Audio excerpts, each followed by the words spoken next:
DNA 이중나선의 비밀. 이 DNA는 3중이 아닌 2중. DNA 구조 확인. 윌슨과 크릭의 장담대로 유전 메커니즘에 관한 연구는 눈부신 발전을 거듭한다. 이 연구의 중요성은 DNA의 구조를 밝혔다는 데에만 있는 것은 아니다. 이 연구로 인해 유전 현상을 분자 수준에서 이해할 수 있게 되었으며, 유전 정보가 어떻게 DNA에 기록되며 한 세대에서 다음 세대로 어떻게 전파되는 등을 규명할 수 있는 토대가 마련되었기 때문이다. 1. 미토콘드리아. 왓슨과 크릭에 의해 촉발된 유전자 연구는 그야말로 정신이 어지러워질 정도로 하루가 달리 바뀐다. 가장 놀라운 것은 유전 정보를 담당하고 있는 것은 핵뿐만이 아니다라는 점이다. 세포질에 있는 미토콘드리아라는 소기관에도, 식물 세포의 엽록체에도 핵의 DNA와는 별개의 DNA가 있다. 이는 미토콘드리아가 핵의 DNA와는 정보가 다른 독자적인 DNA를 갖고 있다는 뜻이다. 미토콘드리아 DNA는 고작 16,569염기, 그리고 37개의 유전자를 갖는 작은 DNA인데, 이것이 핵 DNA와 크게 다른 점은 모성 유전을 한다는 것이다. 아버지의 미토콘드리아 DNA는 차세대에는 전혀 관여하지 않는다. 또 하나의 특징은 미토콘드리아 DNA는 핵 DNA에 비해 염기의 교체, 즉 염기 치환이 일어나기 쉽다는 점이다. 예를 들면 진화 과정에서 인간은 침팬지와 같은 선조로부터 분리되어 왔는데, 인간과 침팬지의 미토콘드리아 DNA를 비교해보면 약 9% 정도나 차이가 난다. 이에 비해 핵 DNA에서는 약 1%밖에 차이가 나지 않는다. 이것은 핵의 DNA에 비해서 미토콘드리아 DNA에서는 생물의 진화를 뜻하는 염기 치환이 빠른 속도로 일어난다는 뜻이다. 즉, 비교적 짧은 진화 기간에 일어난 DNA의 이변을 알 수 있게 해주므로 이러한 성질을 이용해서 종의 진화 또는 인종 간의 다양성을 파악할 수 있다. 미토콘드리아는 독자적인 DNA를 가지고 세포 안에서 분열에 의해 증식한다. 또 항생 물질에 대한 내성이 원핵 물질과 비슷한 점으로 보아 호기적 원핵 생물이 원시 진핵 생물에 흡수되어 세포 공생된 것으로 생각되고 있다. 미토콘드리아를 획득한 생물 중에는 시아노박테리아를 흡수한 생물도 있다. 세포 공생을 한 시아노박테리아는 나중에 엽록체가 된 것으로 추측된다. 이것은 다양한 유전자의 염기 배열의 비교를 통해서도 분명하다. 미토콘드리아도 엽록체도 게놈의 크기는 원핵 생물에 비해 매우 적은데, 이것은 세포 소기관으로서 정의되어가는 과정에서 많은 유전자가 핵으로 이동하고 그 지배에 들어가게 되었다고 추정한다. 두 개의 효율적 에너지 변환 장치를 흡수하여 핵에 의한 조절을 가능하게 한 것은 그 후 진핵 생물의 대발전으로 연결되었다고 생각된다. 이 말은 미토콘드리아라는 고성능 에너지 변환 장치를 얻게 된 진핵 생물이 몇 가지 생물로 분화하면서 진화하고 마침내 폭발적으로 많은 생물을 낳게 하였다는 뜻이다. 즉, 진핵 생물의 빅뱅이 일어났다는 뜻으로 이 결과 태어난 진핵 생물의 무리에서 현재 지구상에서 번성하고 있는 균류와 녹색 식물, 그리고 동물이 태어난 것이다. 미토콘드리아 탄생의 비밀을 다음과 같이 설명하기도 한다.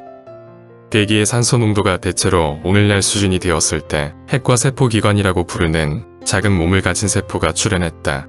이 과정을 정확하게 알아낼 수는 없지만 어떤 박테리아가 다른 박테리아에 의해서 침략을 당하거나 포획되었는데, 이때 땐 박테리아가 미토콘드리아가 되었다. 이들에 의해 복잡한 생명이 가능하게 되었다. 미토콘드리아의 중요성은 산소를 이용해서 영양분으로부터 에너지를 방출시킨다는 점이다. 미토콘드리아는 모래알 정도의 공간에 10억 개 정도가 들어갈 수 있을 정도로 아주 작지만, 생물체가 흡수하는 거의 모든 영양분은 미토콘드리아를 먹여 살리는 데 사용한다. 사실상 인간의 경우 미토콘드리아가 없으면 2분 이상 살 수 없다. 그런데 놀라운 것은 미토콘드리아가 세포 속에서 10억 년 동안이나 살아왔음에도 전혀 다른 행동, 즉 독자성을 견지한다는 것이다. 우선 미토콘드리아가 그 자신만을 위한 DNA를 갖고 있으며, 또한 주인 세포와는 다른 시기에 번식한다.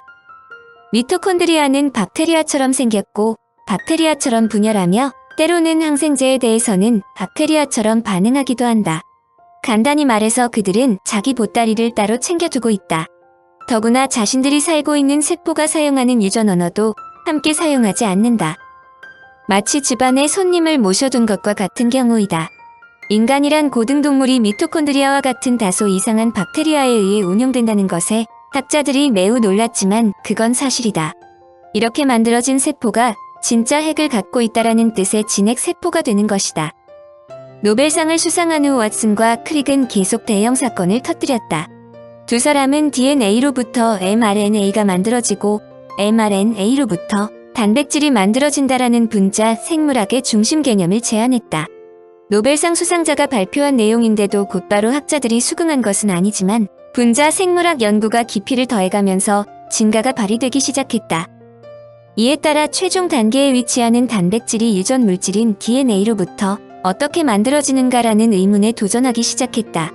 단백질의 기본 단위가 되는 아미노산은 총 20개가 알려져 있으나 DNA의 기본 단위인 염기는 모두 4개밖에 존재하지 않으므로 이 4개가 어떤 방법으로 20개의 아미노산을 합성할 수 있는가에 관한 문제다.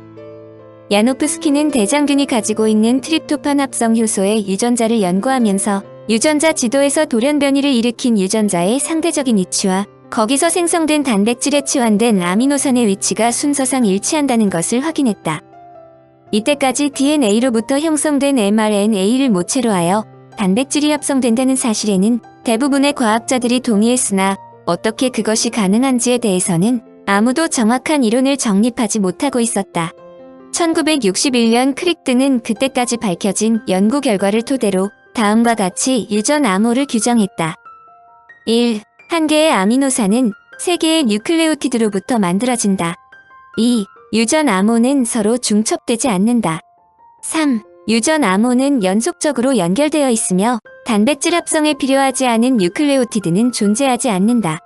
4. 자연계에는 20개의 아미노산이 존재하며 3개의 뉴클레오티드는 64개의 조합을 이룰 수 있다. 뉴클레오티 3개로 4 곱하기 4 곱하기 4는 64개의 조합이 만들어지므로 20개의 아미노산을 합성하는 것이 가능하다는 설명이다. 즉, 한 개의 아미노산을 합성할 수 있는 조합이 여러 개 존재할 수 있다는 뜻이다. 단백질은 아미노산만으로 이루어져 있다. 아미노산의 분자 구조는 탄소 원자를 바탕으로 하고 있다. 탄소는 가장 바깥쪽 전자 껍질의 짝을 이루지 못한 전자가 4개 존재하므로 4개의 결합을 가질 수 있다. 그래서 탄소는 생물학에서 가장 중요한 원자이자 화학 원소다. 아미노산의 종류는 20종에 불과하지만 그러한 아미노산 단위들이 수만이 들러붙어 다양하게 배열할 수 있기 때문에 단백질의 종류는 매우 많다. 실제로 우리 몸에는 약 5만 종의 단백질이 있는데 그 대부분은 인간에게만 존재하는 것이다. 2. RNA도 관건. 핵산 안에 있는 유전 관련 인자 중에서 DNA만 중점적으로 다루었지만 핵산에는 RNA라는 또 다른 중요한 인자가 있다. RNA는 3가지 점에서 DNA와 다르다. 학자들은 분자들이 스스로 복제할 수 있는데 이는 복제의 효율을 높이는 촉매와 합물을 합성할 수 있는 정보와 구조를 갖고 있을 것으로 추정했다. 즉 성장에 필요한 분자를 주위의 환경에서 가져오는 대신 직접 합성하고 세포 활동의 연료로 화학에너지 또는 태양에너지를 활용함으로써 자신을 낳아준 물리 과정에서 독립하여 진정한 진화의 여정에 참여할 수 있었다는 것이다. 여기에 결정적인 역할을 하는 것이 RNA이다. 학자들은 DNA를 연구하면서 DNA가 화학 정보를 보관하는 도서관이라 생각했다. 그러므로 세포의 막조직과 단백질, 그리고 DNA, 즉 도서관이 끊임없이 상호작용을 해야 한다. 그러므로 세포는 엄청난 수의 단백질을 동원해 DNA 도서관에서 정보를 통째로 복제하는데 이는 단백질의 설계도가 존재한다는 것을 의미한다. 학자들은 DNA 정보를 통째로 복제하고 이를 메시지로 전사하는 역할을 하는 무언가가 있어야 한다고 생각했는데 학자들의 생각은 옳았다. 바로 RNA가 그 역할을 하는 것이다. 그런데 설계도에 적힌 RNA 메시지를 번역하는 일은 단백질과 RNA로 건설된 화학 공장인 리보솜에서 이루어지는 생물은 성장과 번식을 해야 하므로 주위 환경에서 물질과 에너지를 얻어야 한다. 물질 대사에는 훨씬 많은 단백질이 동원되는데 그 가운데 일부는 세포막에 파묻혀 있다. RNA가 처음 발견되었을 때 학자들은 RNA가 DNA 정보를 단백질로 번역하기만 하는 DNA의 몸종으로 취급했다. DNA와 단백질이 주인공인 분자 드라마에서 다리 구실을 하는 존재로 생각한 것이다. 그런데 프랜시스 크릭이 RNA가 생각보다 중요한 역할을 할지 모른다고 주장했다. 그는 아마도 최초의 효소는 레플리카제의 성질을 띤 RNA일지도 모른다는 것이다. 그의 추측은 마치 예시자라도 되는 듯 사실로 드러났다. 1. RNA는 일반적으로 오직 하나의 폴리뉴클레오티드 사슬로 되어 있다. 그러므로 샤가프의 법칙은 보통 DNA에서 잘 적용되지만 RNA에서는 다르다. 2. RNA에서 발견되는 당 분자는 리보오스이지만 DNA에서는 데옥시리보오스이다. 3. RNA에 있는 질소 염기 중 아데닌, 구아닌, 시토신은 DNA와 동일하지만 우라실은 티민과 유사하지만 메틸기가 있다. 이 경우 DNA의 티민은 RNA의 우라실로 바꾸어 생각할 수 있다.